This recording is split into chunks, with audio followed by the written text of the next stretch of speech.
When Justin Trudeau doesn't like something, he just bans it. International travel in 2021? Banned. Handguns?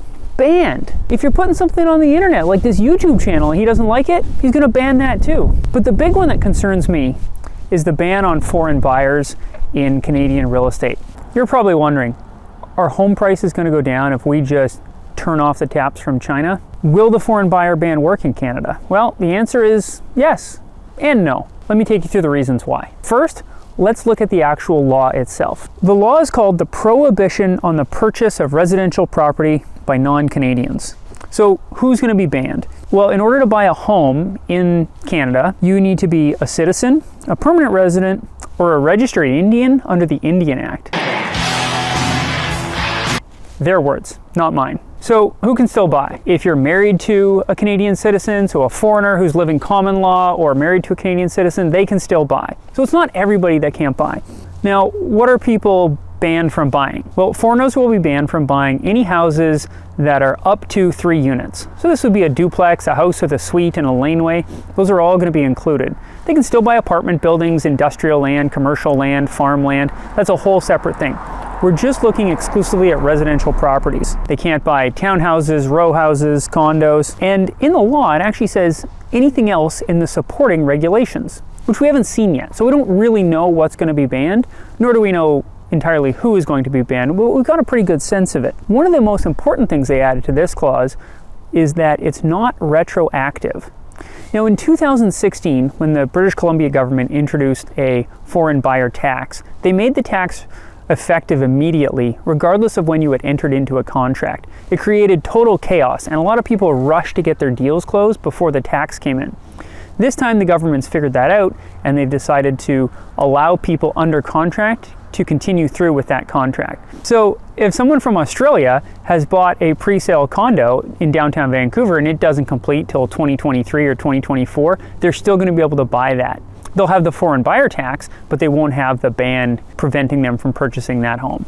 So there's a couple things we don't know about this particular law. First of which is what geographic areas are going to be covered. Is it just going to be major metropolitan centers like Vancouver, Toronto, Calgary, Winnipeg, or is it going to be everywhere? There's a thought that some of the resort municipalities might be excluded. Places like Whistler, Tremblant, some other areas around the country. So the big question is obviously, will a foreign buyer ban work? Well, let me give you some numbers, because the answer to this is yes and no. Here's why no. In 2016, the government of British Columbia brought in a foreign buyer tax. That tax at the time was 15%.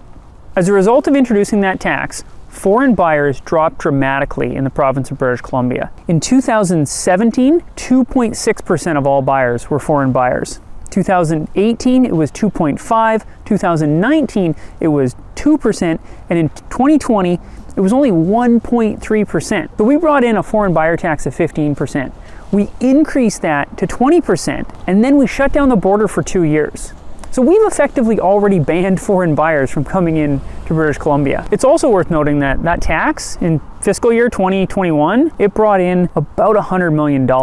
So it'll be interesting to see how the provincial government makes up that budget shortfall when the foreign buyer ban comes into place in January of 2023.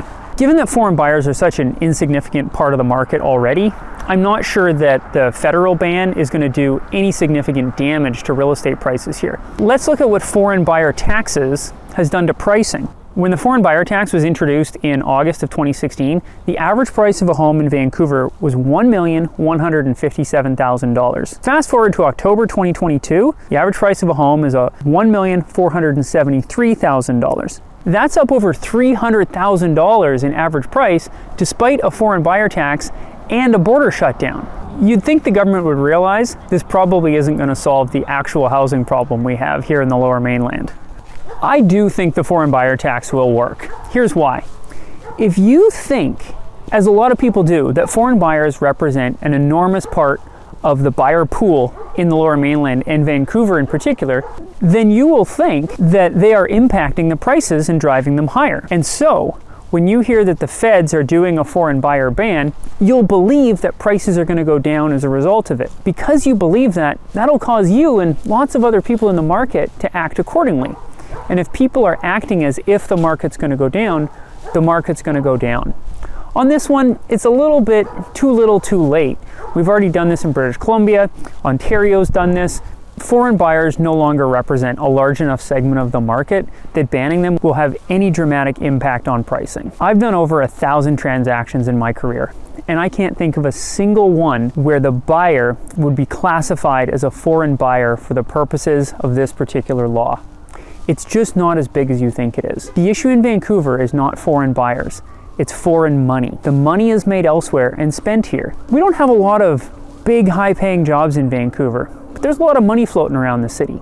That money comes from all over the world and it resides here. But it's residing with citizens, permanent residents, people who are living and making their life here, but they're making their money somewhere else. Will the foreign buyer ban work? In the short term, sure. But in the medium and long term, I got a lot of faith in this market.